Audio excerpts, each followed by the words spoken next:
నమస్తే welcome to are voice నేను journalist నవత జాతీయవాదాన్ని సనాతన ధర్మాన్ని దేశానికి రెండు కండ్లుగా భావిస్తే మాతో కలిసి మీరు నినదించండి మాకు తోడుగా నిలవండి కింద కనిపిస్తున్న అకౌంట్ డీటెయిల్స్ కి ఫోన్ పేకి గూగుల్ పేకి ఆర్థికంగా చేయూతనందిస్తూ మాకు అండగా నిలవండి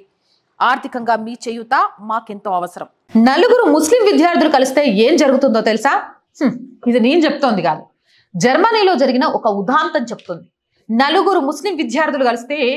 విద్యార్థులనే కాదు ఆఖరికి ఉపాధ్యాయులను కూడా బ్రెయిన్ వాష్ చేసే స్థితికి వాళ్ళ మతం కాని ఎవరైనా కాపీర్లు అనే విధంగా చిత్రీకరించే దిశకి వెళ్ళిపోతారు అనేది జర్మనీలో జరిగిన ఒక ఉదాంతం దీనికి సంబంధించిన పూర్తి అప్డేట్స్ నేను మీకు అందిస్తాను స్పెయిన్ మనందరికీ తెలిసిందే ఇది ఒకప్పుడు క్రైస్తవ దేశం ఆ తర్వాత మళ్ళీ ముస్లిం దేశం అయింది మళ్ళీ అక్కడ ఒంటి మీద కాస్త స్పృహ వచ్చిన క్రైస్తవులు అక్కడ ముస్లింలను తరిమి కొట్టి క్రైస్తవ దేశంగా మార్చుకున్నారు ముస్లిం వ్యవహారాలు ఎక్కడైనా ఒకటే ఎడారిలో షేక్ ఒంటె కథ అనుభవమే ఆ వర్గం వారు ఇద్దరుంటే సెక్యులరిజం గురించి ఊదర కొడతారు నలుగురైన తరువాత షరియా అమలు చేయాల్సిందే అంటారు జర్మనీలో జరిగింది కూడా ఇదే జర్మనీలో దుసల్డోర్ఫ్ దగ్గర నెయ్యూస్ అనే చోట ఉన్న ఒక పాఠశాలలో జరిగిన ఉదాంతం నిజంగా ప్రపంచం గమనించాల్సిన అవసరం ఉంది ఇద్దరుంటే సెక్యులర్గా బతకాలి అంటారు నలుగురు అవ్వగానే షరియా చట్టం అమలు చేయాలి అని అంటారు ఎందుకు చెప్తున్నా ఇది మళ్ళీ రిపీట్ చేసి అంటే పశ్చిమ బెంగాల్ని దీనికి ఉదాహరణగా తీసుకోవచ్చు రోహింగ్యాలు ఎప్పుడైతే బంగ్లాదేశ్ నుంచి పశ్చిమ బెంగాల్లోకి అడుగు పెట్టారో మమతా బెనర్జీ ఎత్తుకున్న రాగం సెక్యులర్ సిద్ధాంతం ఇక కొంత పెరగగానే ఒక మేయర్ ఏకంగా షరియా చట్టం తీసుకొచ్చే రాష్ట్రం దేశం అని కూడా మాట్లాడేసింది వాళ్ళ మానసిక స్థితి అలా ఉంటుంది అని చెప్పడానికి అది ఒక ఉదాహరణగా ఉంది జర్మనీలో జరిగిన ఈ అంశం ఇది మొత్తం జర్మనీనే కుదిపేసింది అని చెప్పడంలో కూడా ఎలాంటి అతిశయోక్తి లేదు కేవలం నలుగురు ముస్లిం విద్యార్థులు మిగిలిన విద్యార్థులనే కాదు ఉపాధ్యాయులను కూడా ఇస్లామిక్ సూత్రాలు తూచా తప్పకుండా అనుసరించే విధంగా చేయగలిగారు నలుగురు అంటే నలుగురే విద్యార్థులు ఒక స్కూల్లో ఉన్న స్టూడెంట్స్నే కాదు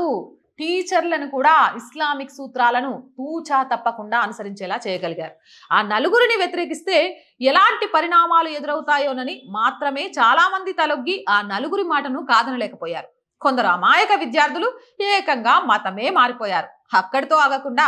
ఆ పాఠశాల వరకు షరియాను అమలు చేయడానికి సంవత్సరం పాటు చాలా ప్రయత్నం చేశారు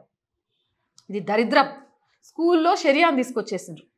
విద్యార్థులంతా ప్రార్థన చేయవలసిన సమయాన్ని నిర్ణయించారు అందుకోసం స్థలం కావాలని కోరారు అంతేనా బాలికలు వనితలు విద్యార్థులతో పాటు పురుషులతో నేరుగా మాట్లాడడానికి వీల్లేదని ప్రకటించారు తరగతి గదుల్లో అబ్బాయిల ముందు కూర్చోవాలన్నారు బాలికల స్థానం వెనకనేనని చూపించారు మొత్తానికి ఇదంతా పోలీసుల దృష్టికి వెళ్ళింది జర్మనీ పోలీసులు కూడా తెలుగు సినిమా పోలీసుల మాదిరిగానే ఆఖరున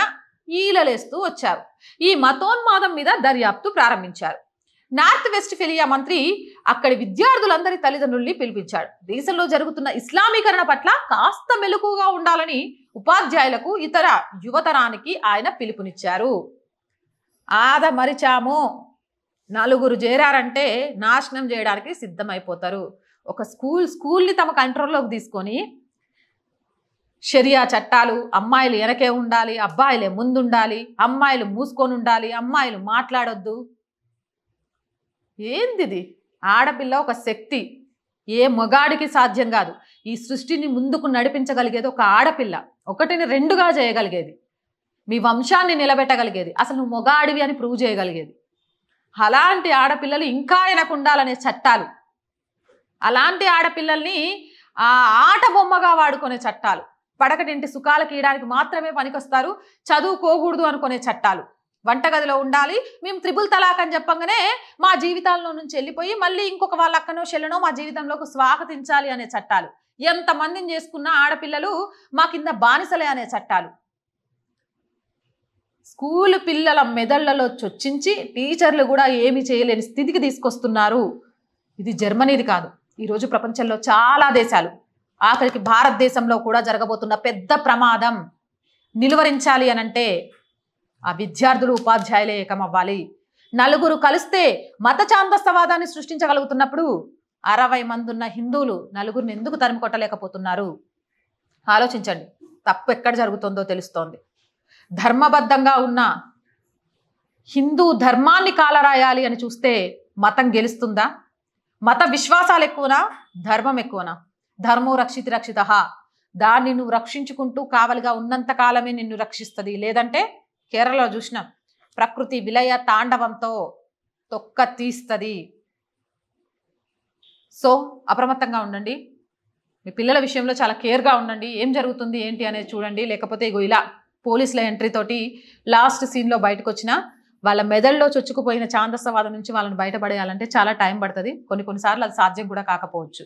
మీరేమంటారు? కామెంట్ సెక్షన్లో పెట్టేయండి. మోర్ వీడియోస్ కోసం మన ఛానల్ వెంటనే సబ్స్క్రైబ్ చేయండి. నచ్చిందా? లైక్ చేయండి, షేర్ చేయండి, సపోర్ట్ చేయండి. జై భారత్.